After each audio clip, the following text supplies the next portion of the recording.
Não precisava. Muito melhor. Eu acho que a gente devia cancelar debate com o candidato e expor os seus entusiastas mais intelectualizados. Eu não sou entusiasta. O debate fica muito melhor. Bom, só para colocar mais ingrediente aqui neste sarapatel, né?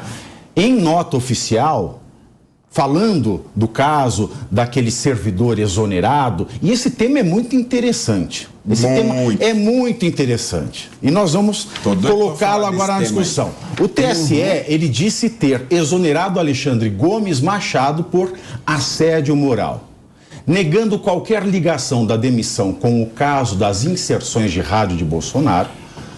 O texto aponta que os episódios de assédio teriam motivação política e que abrirá processo administrativo contra o servidor público. Além disso, o TSE negou as acusações de Alexandre Machado em depoimento à Polícia Federal. Bom, vamos lá. Ontem eu vi o Fernão Lara Mesquita, né, que fez uma pesquisa para saber quem é o servidor Alexandre Machado.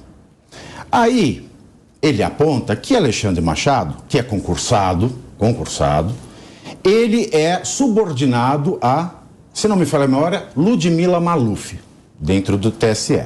Ludmila Maluf, que é a chefe lá do gabinete da presidência, que é ocupada pelo Alexandre de Moraes. A Ludmila Maluf, ela é casada com o chefe de gabinete do Alexandre de Moraes no STF. A mesma Ludmila, ela é filha do cara que é o presidente do sindicato dos bancários no ABC. E o pai dela foi presidente da Bancop. A Bancop que financiou o triplex do Guarujá. Rapaz, que teia maluca. E a Ludmila, ela foi nomeada por um ministro que foi indicado pelo Lula e que acabou de ser homenageado pelo Alexandre de Moraes. Bom, é muita coincidência. É a prima do irmão, do vizinho, do cunhado, é muita coisa. A Ludmila, então, ela é filha do presidente da Bancop, o Bancop do Triplex, que foi nomeada pelo mas quando é o filho do Bolsonaro, daí não pode, né? Mas que ela é filha de não sei quem que conhece. Não, o Triplex, ela é filha do... Não, ela é filha do cara da... Vamos discutir. Bom, isso eu estou citando aqui o Fernão Lara Mesquita. Quando é o filho do Bolsonaro, não tem nada a ver. Aqui, pronto. Segundo ponto, Joel. O cara foi exonerado, o Alex Machado. Machadaram o Machado, tá? Pá! O momento foi péssimo. Vamos concordar. Foi ruim. Tá? Se isso tudo é uma coincidência, o momento foi péssimo. Não é uma coincidência, mas foi. Né? Bom, mas tem o seguinte, o tribunal está falando que agora vai abrir o processo administrativo. SCAF, para um funcionário público concursado ser exonerado, o inquérito administrativo ele tem que ser anterior à exoneração, não se exonera antes do inquérito dentro do órgão do qual ele é concursado. Ou um juiz não sabe disso? Agora são 15 horas e 3 minutos. Na verdade, eu acho que ele foi exonerado, salvo o melhor juízo, porque ele estava cedido ao TSE. Né? Eu acho que o concurso dele é em outra repartição. Mas mesmo assim, a questão que a gente fica um pouco indignado é o seguinte: ele foi exonerado sumariamente após o envio de um e-mail normal, comunicando, fazendo uma comunicação simples. E as pessoas que trabalham na Justiça Eleitoral, se você recebe uma comunicação de determinada falha, qual é o seu procedimento? Corrigir. Corrigir a falha. Olha, está acontecendo isso, precisa corrigir a falha. Até porque, eu repito, o procedimento do segundo turno, ele tem que ser isonômico. Se tiver uma diferença de tempo, se tiver uma diferença das publicações das matérias, aí você pode dizer que o procedimento está desigual. E não é isso que existe. O segundo turno, ele existe para igualar os candidatos. Essa é a grande premissa maior. Se você iguala os candidatos, você tem que fiscalizar para que os candidatos tenham o mesmo tempo, tenham o mesmo número de publicações, de propaganda. Então eu não consigo entender, eu não estou entendendo até agora, como pode o TSE dizer assim, não é minha competência fiscalizar isso, mas é a parte mais importante da eleição. Inclusive porque a propaganda é obrigatória, ela não é facultativa. Então eu queria bater nesse ponto, porque isso é uma falha muito grande. É uma lacuna que existe nessa questão administrativa de dizer o seguinte, ó, as rádios têm que entrar no site do TSE e tá aqui, ó, a propaganda do Lula e do Bolsonaro. Faz o download quem quiser. Opa, como assim?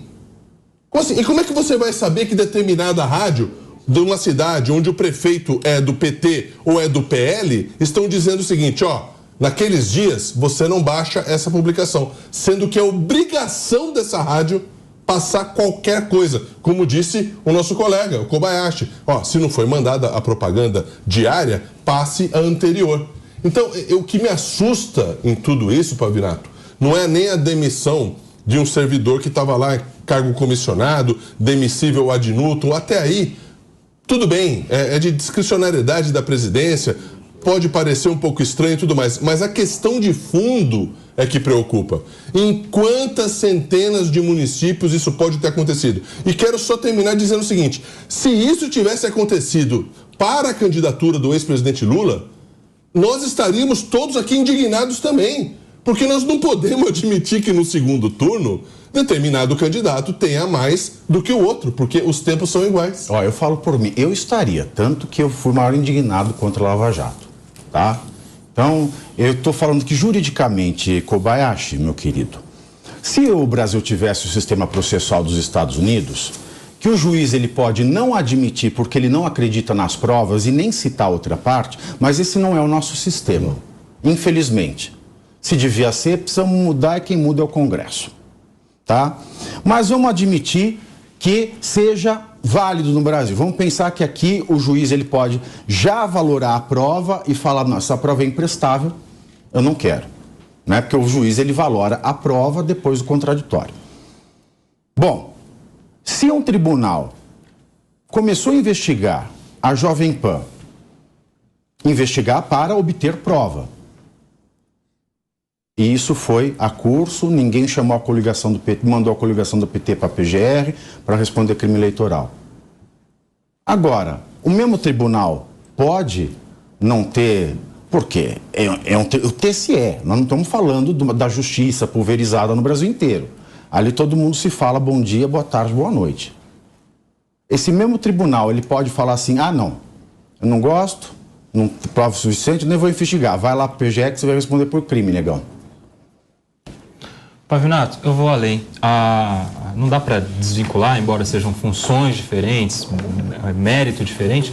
É o mesmo ministro do TSE, presidente, é ministro da Suprema Corte. E a gente vê em muitas outras ações em que ele judica, em que ele atua, inquéritos, investigações sendo abertas por muito, muito menos. A gente vê investigações sendo abertas por conversas no WhatsApp. A gente vê investigações sendo abertas por notícia da imprensa, a gente vê investigações sendo abertas sem a necessidade desse laudo pericial completo, exaustivo, que está querendo fazer parecer necessário para a investigação desses crimes eleitorais denunciados ao TSE pela coligação do PL. Em relação especificamente a essa exoneração do senhor Alexandre Machado, é importante destacar algumas questões que chamaram a atenção aqui, eu vou pontuar uma especificamente. O TSE veio, em seguida à repercussão dessa demissão e do depoimento que ele prestou à Polícia Federal, dizer que ele foi exonerado em razão de supostas práticas de assédio moral e que seriam ainda investigadas, como você falou.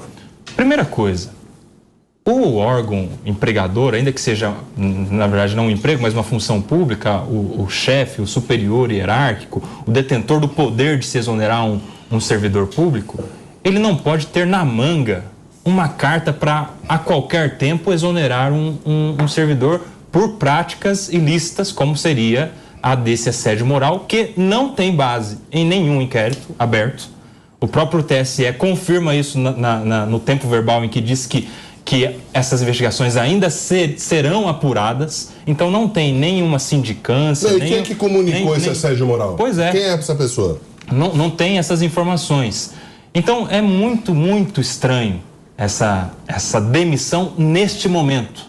logo após as denúncias feitas pela campanha do PL, logo após ele ter noticiado a superior hierárquica dele, a senhora Ludmilla, a existência desse e-mail, e ele é demitido, ele é escoltado, ele é retirado do seu crachá meia hora depois, e aí vai a Polícia Federal e vem, diante da repercussão, e só depois dessa repercussão, o TSE com uma desculpa, com um motivo, que não foi, evidentemente, base para a sua demissão, porque não constou isso na publicação da sua exoneração. E nem poderia, porque nem tem investigação aberta. Ô, Joel, você fica confortável com o argumento do TSE, que ele poderia ter vindo na hora já. Esse servidor ele foi mandado embora por isso, foi exonerado por isso, aconteceu isso. Mas ele esperou quase um dia inteiro para se manifestar. E mudou de versão. Posso fazer uma parte? Claro, deve, a palavra é sua. Eu queria dizer, já ouvi as considerações do Alfredo, do Kobayashi. Vamos ouvir as do Holliday também, eu respondo as três ao mesmo tempo. Claro, meu querido. Vamos lá, Holliday. Muito bom. Eu só queria considerar o seguinte, né?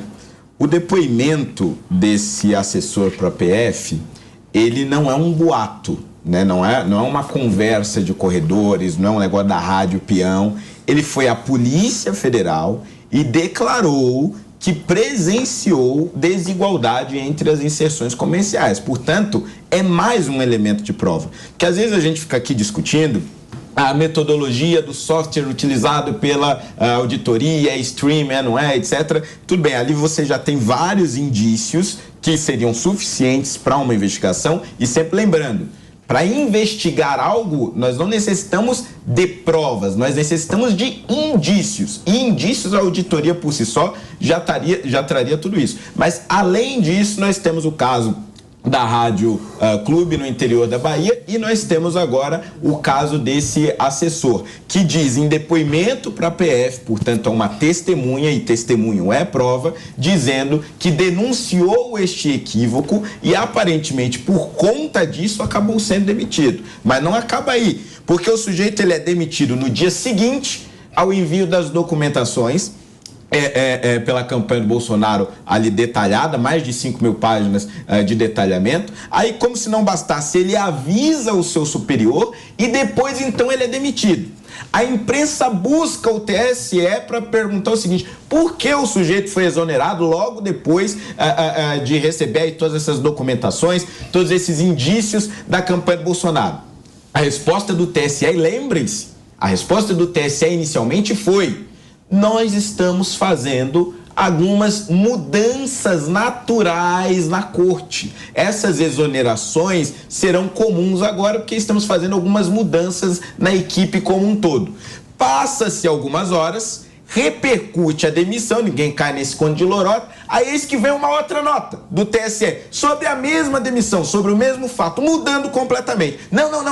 Ele foi demitido, não é uma mudança comum, não. Ele foi demitido porque estava assediando moralmente outros funcionários, porque estava fazendo campanha aqui dentro, assediando inclusive eleitoralmente. Quer dizer, se muda uma versão que vai dar água para o vinho, o que torna ainda mais suspeito essa situação. Quer dizer, se tudo isso é coincidência, gente, por favor, convenhamos, não é possível que a nossa justiça simplesmente se cale diante de tantas coincidências e se negue sequer a apurar o que aconteceu.